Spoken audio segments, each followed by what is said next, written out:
धर्म का चोला ओढ़कर सबसे बड़ा अधर्म। 100 से ज्यादा महिलाएं हुई ठेले वाले की ठरक का शिकार। जादू टोना और तंत्र मंत्र की आड़ में लूट ली अस्मिता। जलेबी व्यापारी से जलेबी बाबा तक हवस और हैवानियत भरे सफर का जेल में अंत। पहले अपने तंत्र मंत्र के जाल में फंसाना, फिर झाड़ फूक के नाम पर महिलाओं के साथ घिनौना काम, और अंत में दुष्कर्म करने का वीडियो बनाकर ब्लैकमेलिंग। ये महज उसका पेशा ही नहीं बल्कि पाखंड के नाम पर उसे हवस का नशा चढ़ गया था। उसके इस घिनौने कृत्य का शिकार एक दो नहीं बल्कि 120 महिलाएं हुई। सबके साथ उसने एक ही पैटर्न अपनाया, जिसे अब अदालत ने उसके गुनाहों की सजा देते हुए जेल की 4 दीवारी के भीतर भेज दिया है। हवस और हैवानियत की हदों को पार कर देने वाली ये कहानी पंजाब के मानसा जिले की है। 20 साल पहले पंजाब के मानसा जिले का रहने वाला अमरवीर, जो महज जलेबी का ठेला लगाया करता था, फिर कुछ ऐसा हुआ कि देखते ही देखते उसे प्रसिद्धि मिल गई और पाखंड की आड़ में उसने हवस और हैवानियत की ऐसी काली कहानी लिखी जिसके हर पन्ने दागदार हैं। महिलाओं को चाय में नशीली गोलियां खिलाकर रेप करने का आरोप, महिलाओं के अश्लील वीडियो बनाकर ब्लैकमेलिंग करने का आरोप, जलेबी की रेडी लगाने वाला एक शख्स कैसे एक जाना माना नाम बन गया, पाखंड के धंधे में उतरा एक बाबा कैसे 120 महिलाओं के अस्मिता के साथ खेलता रहा। इस कहानी में जलेबी बाबा की क्राइम कुंडली। हरियाणा का एक जिला फतेहाबाद और फतेहाबाद की नेहरू मार्केट। 20 साल पहले इसी नेहरू मार्केट में पंजाब के मानसा जिले का रहने वाला अमरवीर जलेबी का ठेला लगाया करता था। 10 साल तक उसकी दुकान अच्छी खासी चलती रही और धंधा बढ़ता गया, लेकिन इसी दौरान उसकी पत्नी की मौत हो गई।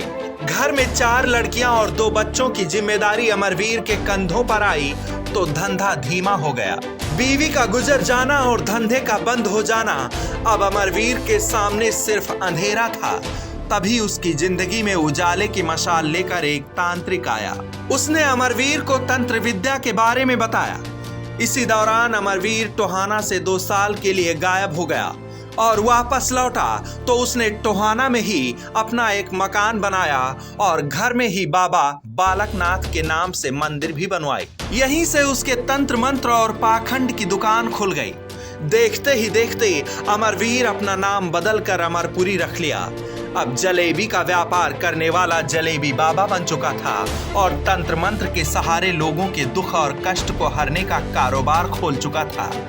कारोबार ऐसा कि कुछ ही दिनों में उसके घर पर लोगों की भीड़ जुटने लगी। यहीं पर जलेबी बाबा इलाज के नाम पर महिलाओं को पहले नशीली दवाई खिलाता, उनके साथ घिनौना काम कर उसकी वीडियो बनाकर ब्लैकमेल करता था। अंधविश्वास में डूबे लोगों को भी उम्मीद नहीं थी कि दरअसल जो बाबा कष्टहर रहा है, पर्दे के पीछे वो सबसे बड़ा खलनायक है। लेकिन कहते हैं ना कि बुरे काम की मियाद ज्यादा दिन तक नहीं टिकती। बाबा के बुरे दिन तब शुरू हुए जब उसके घिनौने काम का वीडियो वायरल हो गया। एक मुखबिर जिसने पुलिस को मोबाइल पर जलेबी बाबा के घूमते हुए वीडियो दिखाया। 19 जुलाई 2018 को बाबा के खिलाफ गंभीर धाराओं में मामला दर्ज किया गया। इसके बाद पुलिस ने बाबा को पकड़ा तो उसके कब्जे से 120 इसी तरह के वीडियो का जखीरा मिला जिसमें बाबा महिलाओं के साथ महापाप कर रहा था। अब पुलिस ने बाबा से पूछताछ की तो जो खुलासा हुआ उसे सुनकर पुलिस भी सन्न रह गई। बाबा ने बताया कि वो महिलाओं को नशे की गोली खिलाता था, उनके साथ घिनौने कृत्य करता था और महिलाओं से पैसे ऐंठता था। बदनामी के डर से महिलाएं किसी को कुछ नहीं बता पाती थीं। 13 अक्टूबर 2017 को एक महिला की शिकायत के आधार पर जलेबी बाबा के खिलाफ टोहाना में आईपीसी की धारा 376, 328 और 506 के तहत मामला दर्ज किया गया था। इसके बाद 2018 में तत्कालीन एसएचओ की शिकायत पर मामला दर्ज करने के बाद पुलिस ने बाबा के ठिकानों पर छापा मारा, जहां नशे की गोलियां, बीसीआर सहित तमाम चीजें बरामद की गईं। जलेबी बाबा का मामला कोर्ट पहुंचा तो 6 पीड़िताओं ने कोर्ट पहुंचकर उसकी करतूतों का पर्दाफाश किया। बाद में 3 और पीड़िताओं के बयान के आधार पर 10 जनवरी को फतेहाबाद की फास्ट ट्रैक कोर्ट ने अपना फैसला सुनाया। 120 महिलाओं की अस्मिता का कातिल बाबा को कोर्ट ने 14 साल की कैद बामशक्कत और 35,000 रुपए का जुर्माना लगाया है। 376 में 7 साल, पॉक्सो एक्ट में 14 साल और 67C में 5 साल की सजा सुनाई है, जबकि आर्म्स एक्ट में बाबा को कोर्ट ने बरी कर दिया है। भारत में पाखंड की ऐसी दुकानें सालों से चलती आ रही हैं।